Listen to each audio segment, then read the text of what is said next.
Thank you very much, Tom, and good morning, Toastmasters, and welcome guests. Today, I want to, excuse me, I'm expecting a text from my son at college. Whoa, wait a minute. Thank you for your interest in joining the Apple product testing team. I'm selected to test a new iPhone, and they'll send it to me and I get to keep it. Yes, please. Look at this. That seems legit. Phone. Huh. Phone. Nothing happened. Okay, well, that's what I get for interrupting my speech. No more texting. Let me talk to you a little bit about phishing to introduce my subject of smishing.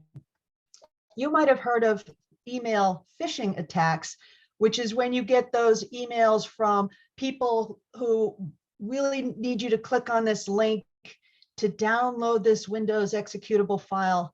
The Nigerian prince who wants you to help him to offload all of his money to the United States. We are aware that these kinds of emails are generally scams, and we don't tend to fall for it. Smishing, however, is a little different. A smishing attack is a phishing attack that you get on text. It's called smishing because another word for text is short message service, and that means SMS, smishing. We sometimes assume that our smartphones are a lot more secure than our computers, but that's not really true.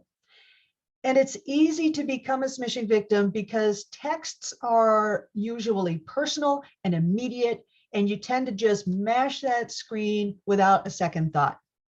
And that's what the bad guys are counting on. They're using social engineering to get you to tap on those links. And what that means is that they are posing as people that you trust. Maybe somebody is in trouble and they need your help. Please tap here to send them some emergency money.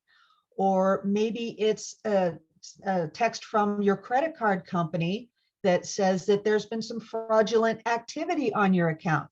Tap the link to clear it up.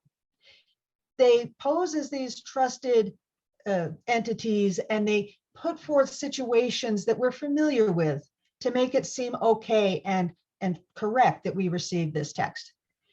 They also play on our emotions. They make the need seem immediate, time sensitive, super important. Or maybe they're making something seem super sad.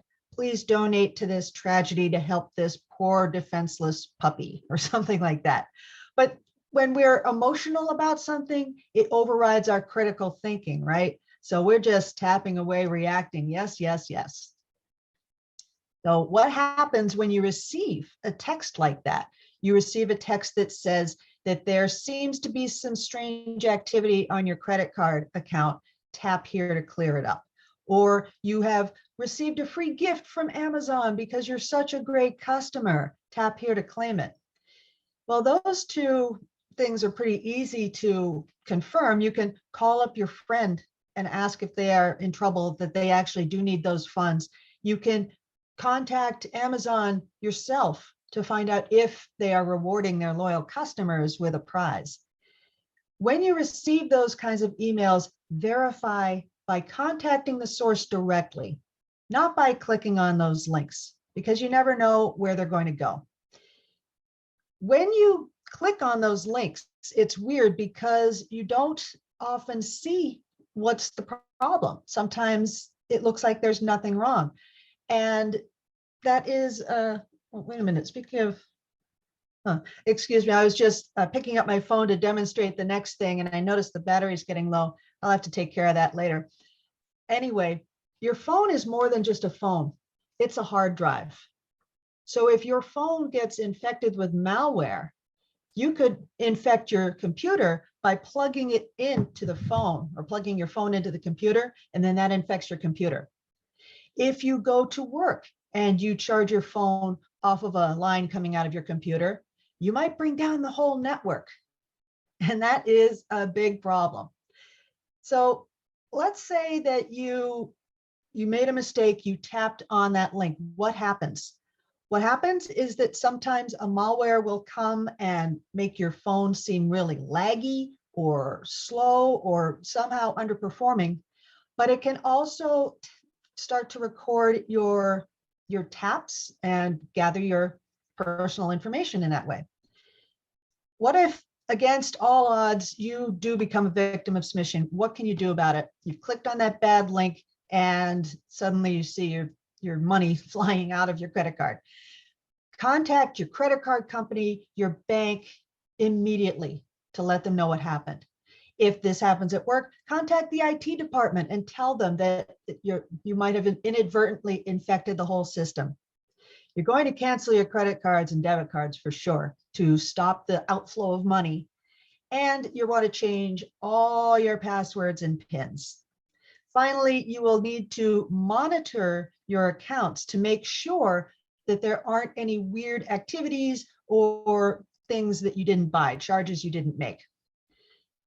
So now that you know a little bit more about smishing, I hope that you'll be able to spot possible smishing attacks. Will you look at this? Almost dead.